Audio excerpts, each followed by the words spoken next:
KBS 대전 생생뉴스. 여러분 안녕하십니까? 3월 10일 화요일 KBS 대전 생생뉴스 방석준입니다. 요즘 같은 재난 상황에서 우리는 다양한 사람들의 삶의 모습을 봅니다. 재난 극복에 써달라며 기부를 하는 사람들이 잇따르고 대구를 돕기 위해 현장으로 달려가는 자원봉사자들이 줄을 잇습니다. 그러나 한편으로는 이 재난을 기회로 한몫 챙기려는 사람들도 있습니다. 전 국민이 마스크를 구하지 못해 긴 줄을 서고 발을 동동 구르는데도 자신의 이득을 챙기기 위해 매점 매석하는 사람들이 있습니다. 사람은 각자 그릇이 다르다고 합니다. 하지만 그 그릇은 주어지는 게 아니라 자기가 만들어갑니다. 한때 잘못 생각해 매점 매석을 해놓은 분들은 지금이라도 자진 신고를 하시고 쌓여있는 마스크를 절실히 필요한 사람들이 쓸 수 있게 해야 합니다. 오늘부터 5일간은 처벌도 유예한답니다. KBS 대전 생생뉴스, 먼저 이 시각 헤드라인 뉴스입니다. 밤사이 서해안 지역과 세종에서 코로나19 확진자가 5명 더 나와 대전, 세종, 충남 누적 확진자는 133명이 됐습니다. 그동안 천안과 세종에서 줌바 댄스 강사와 수강생을 중심으로 많은 확진자가 발생해 불안했었는데 그간 감염자 발생이 없었던 서해안까지 코로나19가 확산돼 방역망이 뚫린 건 아닌지 걱정입니다. 천안 공직사회가 크게 술렁이고 있습니다. 천안과 산에서 공무원 5명이 확진 판정을 받았는데 동료 공무원 130여 명이 한꺼번에 자가격리에 들어가 민원 업무마저 차질을 빚고 있습니다. 학원과 교습소 등의 휴원을 동참하는 호소도 잇따랐습니다. 마스크 오브제 시행 첫날 출생연도 끝자리가 1과 6인 시민들이 마스크를 사기 위해 약국에 줄을 섰습니다. 하지만 동네 크기나 약국 분포에 따라 물량이 배분되지 않고 공급량도 워낙 적어 여전히 구매에 어려움을 겪었습니다. 세종지방경찰청은 식약처 인증을 받지 못한 마스크를 인증받은 제품인 것처럼 속여 판매하려 한 30대 유통업자 A씨 등 2명을 적발해 약사법 위반 등의 혐의로 불구속 입건했습니다. 코로나19 확산세가 전 세계적으로 이어지면서 국내 벤처기업들이 바이러스 진단기기 개발에 속도를 내고 있습니다. 국내 한 업체가 정확도도 높고 감염 여부를 단시간에 확인할 수 있는 진단키트를 개발해 수출까지 하고 있습니다. 충남 지역에 오늘 새벽 6시부터 밤 9시까지 미세먼지 비상 저감 조치가 시행됩니다. 충청민의 수원인 금강에서는 불법 경작과 무담 점유 등 수질 오염 행위가 벌어진다는 주장이 제기됐습니다. 국가균형발전특별법 개정안이 국회 본회의를 통과한 가운데 충청남도는 지방이전 대상 120여 개 공공기관 가운데 20개 기관 유치를 목표로 세제 혜택과 이전기관 직원의 국민 임대주택 우선권 부여 등 정주여건 개선을 위해 노력하겠다고 밝혔습니다. 세종시 분구 확정과 함께 공천 작업이 본격화되고 있습니다. 민주당에서는 조만간 전략 공천 여부를 결정하기로 했고 통합당에서는 김병준 전 한국당 비대위원장이 세종을 출마를 공식화했습니다. 미래통합당은 또 옛 안철수계로 바른미래당에서 당적을 바꾼 김중로 의원을 세종시 갑 선거구에 우선 추천했습니다. 반면 지역 곳곳에서는 공천 결과에 반발해 무소속 출마가 잇따르는 등 후폭풍도 이어지고 있습니다. 교육부가 올해 처음 도입되는 AI 융합교육과정 운영 고등학교를 전국에서 34곳 선정한 가운데 대전은 대전고와 대전여고, 충남은 논산 대건고와 천안 오성고, 천안 월봉고가 선정됐습니다. 이 시각 헤드라인 뉴스였습니다.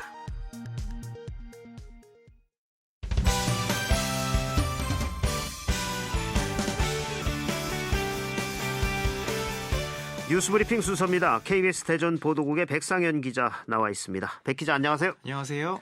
백 기자, 밤사이 우리 지역에서 코로나19 추가 확진자가 나왔죠. 네, 그렇습니다. 이 밤사이 서산에서 2명, 천안에서 1명, 또 세종에서 2명 해서 모두 5명 나왔습니다. 네. 특히 서해안권인 서산에서 첫 확진자가 나왔는데 이 확진자는 50대 남성으로 대산 석유화학단지 내 한화토탈 연구소에서 근무하는 것으로 알려졌습니다. 이 남성의 아내도 확진 판정을 받았는데요. 이 국내 3대 석유화학단지 중 하나인 대산공단에서 확진자가 발생함에 따라 이 관련 산업에는 비상이 걸렸습니다. 이 충남도와 한화토탈은 해당 직원과 함께 근무하던 부서의 밀접 접촉자 14명에 대해 서둘러 감염 여부를 검사하고 결과를 기다리고 있습니다. 또 해당 직원이 일하던 연구동 건물 전체를 폐쇄하고 직원 52명 전원을 자가 격리했습니다. 이 천안 확진자는 20대 여성으로 천안의 한 피트니스 센터에 다녔던 것으로 알려져 방역당국이 접촉자 파악 등 역학조사에 나섰고요. 세종에서는 50대 남성 2명이 확진 판정을 받은 것으로 알려졌습니다. 이에 따라 지역 확진자는 대전 18명, 세종 10명, 충남 105명에서 모두 133명입니다. 네. 이 지역 추가 확진자 소식이 계속 이어지고 있는데 특히 천안 줌바댄스 강습소에서 시작된 코로나19 집단 감염 여파. 이게 지난주부터 세종시로 계속 퍼져나가고 있죠. 네, 이 세종 지역 코로나19 감염의 연결고리는 이 천안처럼 줌바 댄스였습니다. 이 세종의 줌바 교습소를 통해 이 확진된 사람은 모두 7명인데요. 이 줌바 강사가 첫 확진된 뒤 수강생이던 보건복지부 공무원과 이 바이올린 학원 원장 등 4명이 연이어 확진됐고 이 7번째 확진자인 40대 여성과 이 8번째 10대 여아는 이 바이올린 학원 교습생이었습니다. 네. 이 천안 줌바 워크숍에서 세종 줌바 강사, 수강생인 바이올린 학원 원장 그리고 학원생까지 이 4차례에 걸쳐 감염의 연결고리가 이어진 것으로 추정됩니다. 네, 이 방역 당국도 줌바 교습소를 시작으로 사실상 4차 감염이 발생한 것으로 보고 있는데 그나마 확진자 발생 규모가 더 커지지 않은 점은 다행이라고요. 네, 이 댄스 교습소 7곳 사이에는 이 교류가 없었고 이 확진된 복지부 직원 동료가 이 모두 음성으로 나온 점은 이 다행이라고 말할 수 있습니다. 네. 또 첫 확진자인 줌바 강사 수강생 56명 가운데 4명만 확진됐고 나머지는 음성입니다. 다만 줌바 수강을 받다 확진된 이 바이올린 강사와 접촉한 사람은 유치원생부터 초등학생과 또 성인까지 18명인데 이 중 14명이 음성으로 나오고 4명은 아직 검사 중입니다. 네, 이런 가운데 세종시 교육청은 지난달 말일 67%에 달했던 세종시의 학원 휴원율이 어제 기준으로 현재 44%에 그치고 있다고 밝혔는데요. 이 때문에 학원에서 확진 환자가 나타날 경우 이 감염 확산 우려가 더 커지고 있다고 말했습니다. 또 음악 학원을 통한 확진자 추이와 또 혹시 모를 무증상 감염이 이 변수로 등장할 전망입니다. 예, 이처럼 줌바 강습을 배경으로 한 코로나19 확산 속에 천안에서는 공직자 확진과 자가 격리가 잇따르고 있다고요. 네, 이 천안과 아산에서 공무원 5명이 지금 확진 판정을 받은 상태인데 이 동료 공무원 130여 명이 이 한꺼번에 자가격리에 들어가 이 민원 업무에 차질을 빚고 있습니다. 천안시 동남구청 건축과의 경우 인허가 민원으로 하루 100여 명이 찾는 곳이지만 이 업무가 전면 중단됐고요. 이곳에 근무하는 30대 여성 공무원이 지난 7일 코로나19 확진 판정을 받았기 때문입니다.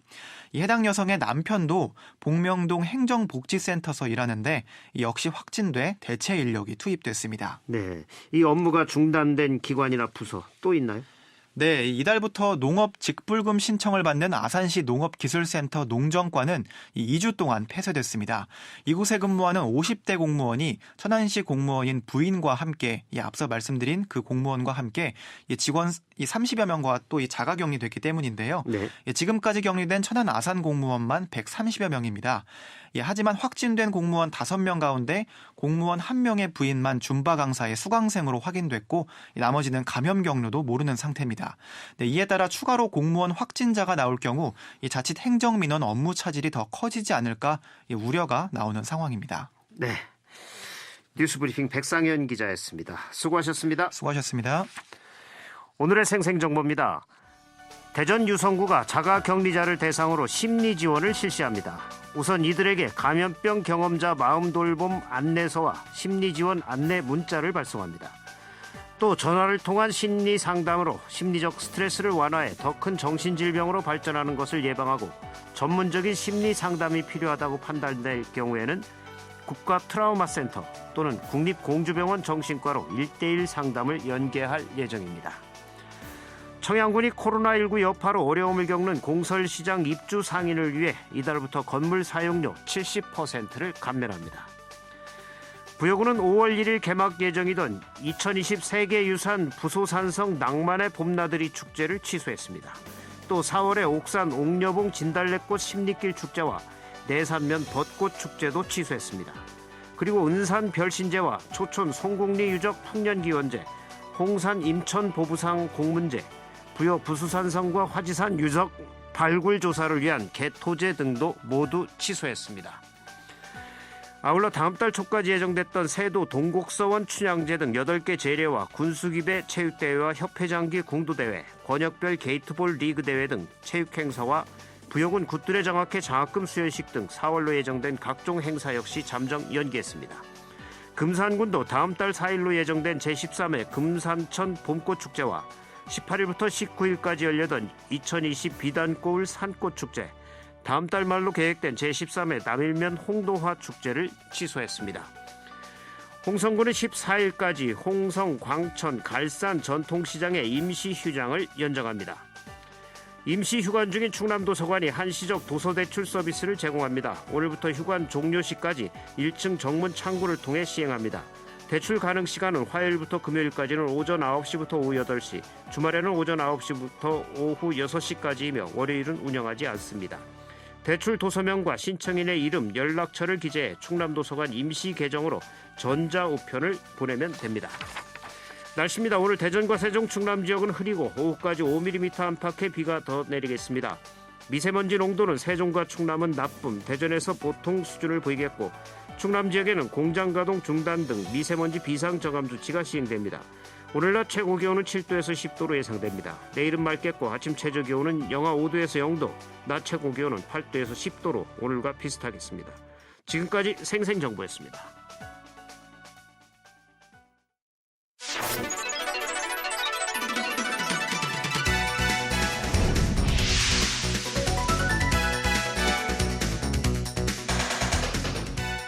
생생한 뉴스, 깊이 있는 이슈 분석. 여러분은 지금 방석준 앵커와 함께하는 KBS 대전 생생뉴스를 듣고 계십니다. 4.15 총선이 한 달여 앞으로 다가왔지만 코로나19 감염증이 전국적으로 확산되면서 정치권은 코로나 블랙홀에 빠졌습니다. 생생 인터뷰에서는 코로나 사태 속 4.15 총선을 준비하고 있는 정치권의 목소리를 각 정당을 차례로 연결해 알아보고 있습니다. 오늘은 미래통합당 충남도당 김태흠 위원장과 말씀 나눠보겠습니다. 김태흠 위원장님 안녕하십니까? 네, 안녕하세요. 네, 이 코로나19 사태가 전국적으로 확산이 되고 있고 충남에서도 이 천안, 아산을 중심으로 확진자 수가 늘다가 어젠 급기야 이제 서산에서도 나왔는데 이번 코로나 사태 어떻게 보고 계십니까? 글쎄요, 이번 코로나 사태는 문재인 정권의 저는 판단 오류라고 생각해요.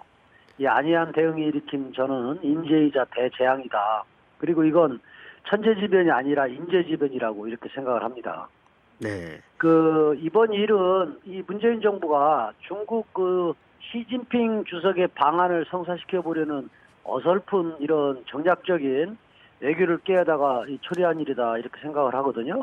네. 이유가 뭐냐면은 이 초기에 의사협회라든가 이 감염학회 등 이 전문가들이 중국발 전면 이 입국금지 조치 건의하고 했는데 이런 걸 묵살을 했지 않습니까? 네.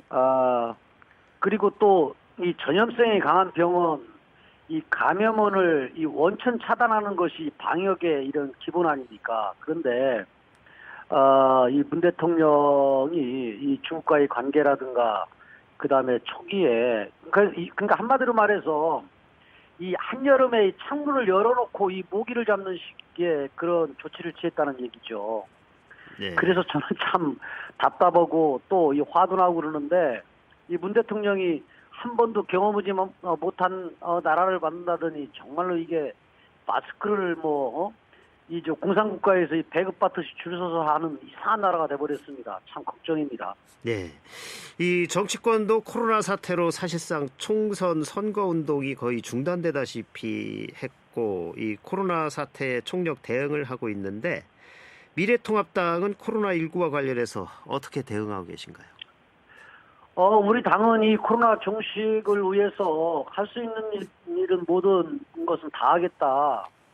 이건 여야가 없죠. 그렇기 때문에 모든 협력을 거당적으로 하겠다라는 그런 입장입니다. 네. 그래서 이번 주 시작하는 국회 추경안 처리도 신속하게 처리될 수 있도록 적극 협조하고 있고요. 네. 그렇습니다. 그런데 다만 저희 야당이 여당과 그다음에 정부한테 이렇게 요구하고 그다음에 또 이 제안하는 이런 부분들을 현 정부가 들어주지 않는 게 지금 문제죠. 그리고 또 정부가 지금 얼마 전에 그렇지 않습니까? 박능우 이 복지부 장관이 뭐 중국인 입국보다 중국에 들어오는 우리 국민이 더 문제다라는 식으로 뭐 얘기를 해가지고 네. 이 국민들한테 완전 반감사는 그런 얘기들을 하고 했는데 또 이 보건복지부 장관이라는 사람이 어제 확진자 수가 감소 추세에 들었다고 낙관론을 펴고 그러는데 이럴 때가 아니거든요. 그래서 저희 입장에서는 뭐 초당적으로 결론을 얘기하면은 그다음에 또 거당적으로 이렇게 협력하겠다 하는 그런 입장입니다. 네. 지금 이번 총선이 코로나19 때문에 깜깜이 선거가 되는 거 아니냐 이런 우려가 나오고 있는데 이런 와중에서의 4.15 총선은 어떻게 보고 계십니까? 글쎄요, 보니까 뭐 6.25 전쟁 중이던 1952년도에도 이 대선을 치른 그런 전례가 있더라고요. 네. 그래서 이게 지금 정상적인 선거운동을 못하는 그런 상황이지만은 지금 그런 얘기를 섣부르게 얘기하는 건 조금 적절치 않고요. 네. 그러니까 뭐 선거운동 코로나 때문에 저희 입장에서 좀 약간 아쉬운 것은 나라의 큰 문제도 되지만은 이 정상적인 이 선거운동을 통해서 문재인 정권의 울산시장 선거 공작이라든가 또 검찰 조직 해체 또 를 위한 인사학살, 공수처법, 또 선거법, 날치기 처리 등 이 민주주의를 파괴하고 공정과 정의를 무너뜨리는 이런 부분들을 우리가 국민들께 알릴 기회가 없다라는 게 좀 아쉽죠. 네. 네. 최근 들어선 이젠 이 비례대표용 정당이 총선 이슈가 되고 있는데 이 연동형 비례대표제가 도입이 되면서 그런 정당들이 등장을 하고 있는데 이에 대한 비판의 목소리도 있는데 이 부분 어떻게 보십니까?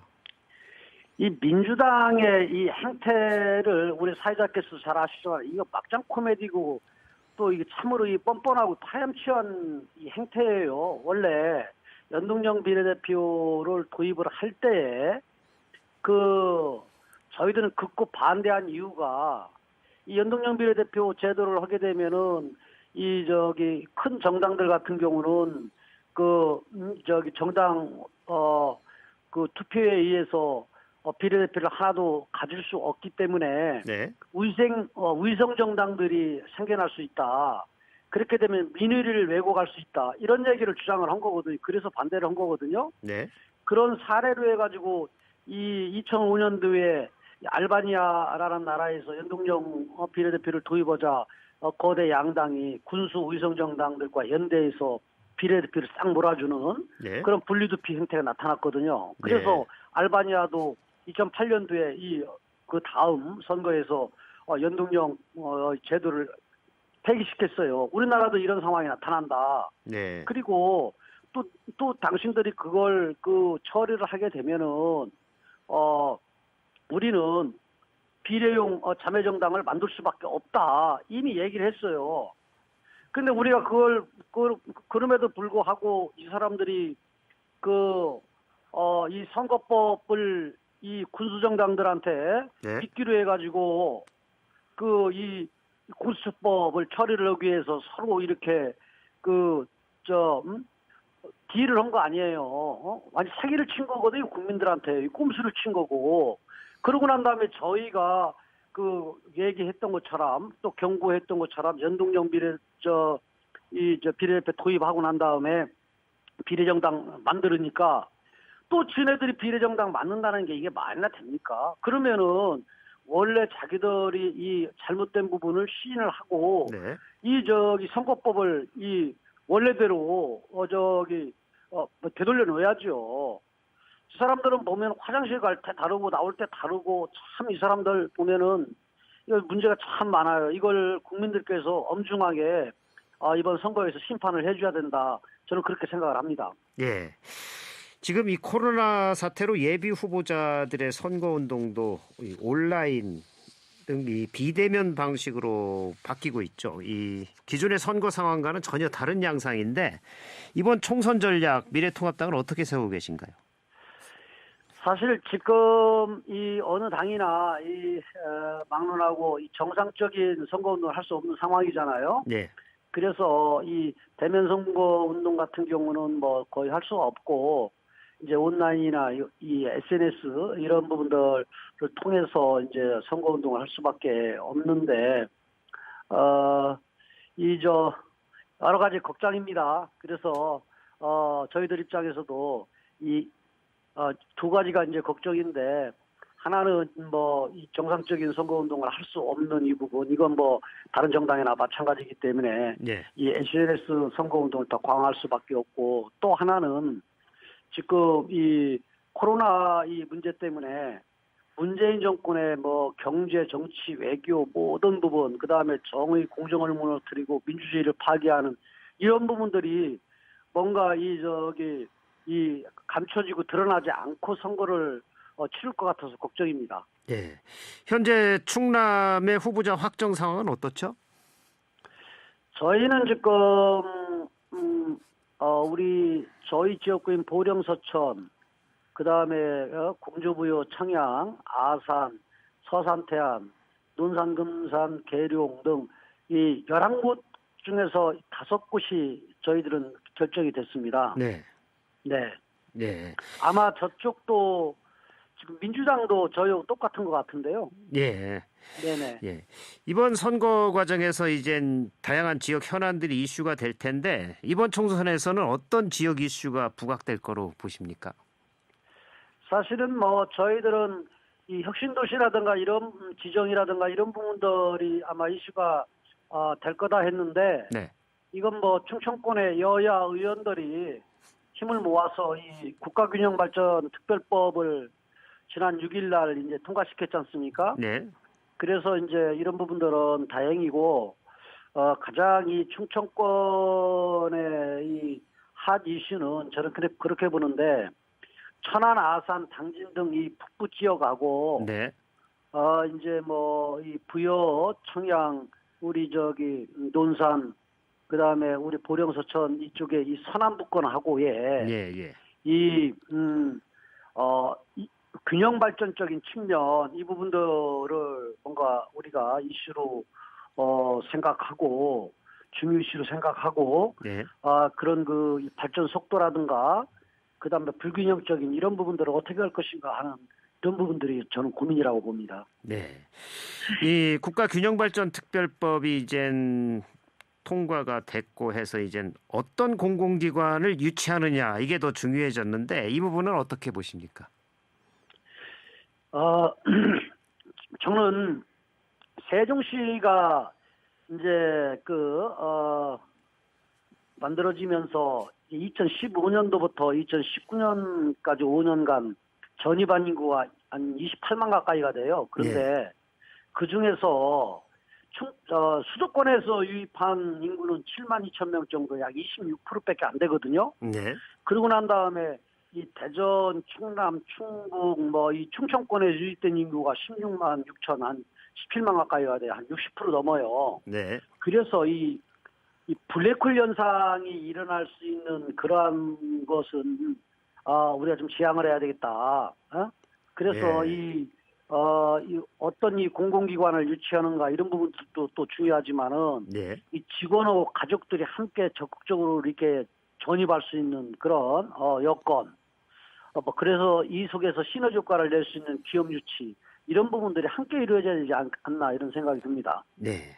마지막으로 지역 유권자들에게 하시고 싶은 말씀 간단하게 해주시죠. 시간이 다 됐네요. 우리 국민들께서 이 코로나 사태를 겪으면서 대한민국이 이 마스크 하나도 마음대로 살 수 없는 이런 나라밖에 안 됐나 하는 자괴감에 이렇게 빠져 계실 겁니다. 이 문재인 정부가 이런 무능을 드러냈고 또 경제라든가 모든 부분에 대해서 이 무능을 드러냈는데 이 무능 좌파 정권을 이 4.15 총선에서는 심판하고 민생 경제를 살려야 된다. 그리고 지금 이 민주주의와 법치주의가 완전 파괴되는, 그리고 조국 감싸기 등 대한민국의 상식이 파괴되는 그런 정권이다. 파괴한 정권이다. 그래서 제가 정리하면은 4.15 총선은 단순 국회의원 한 명 뽑는 선거가 아니고 대한민국의 자유민주주의를 지키느냐 아니면 좌파 사회주의 국가로 가느냐. 네, 이제 정리를 해주셔야 될 것 같습니다. 예. 상식을 지켜 나갈 수 있는 나라가 되느냐 하는 그런 중대 선거다. 저는 그렇게 보고 우리 국민들께서 현명한 심판을 해주시길 부탁드립니다. 예, KBS 대전 생생뉴스 3월 10일 화요일 방송 여기서 마칩니다. 행복하고 평화로운 하루 보내시기 바랍니다. 내일 다시 뵙겠습니다.